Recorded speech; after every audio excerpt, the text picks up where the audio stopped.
Mga kaibigan, sa Weller Channel, ngayon ipapakita ko kung paano gamitin ang video bilang ringtone sa Android phone.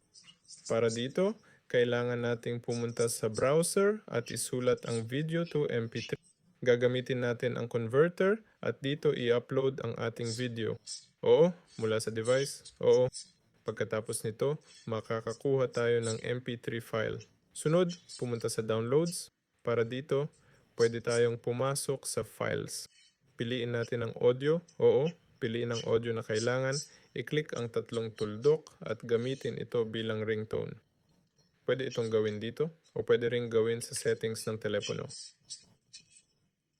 Dito sa search, isulat ang ring, tone, ringtone. Oo. Pumasok tayo ayon sa pagkakabanggit.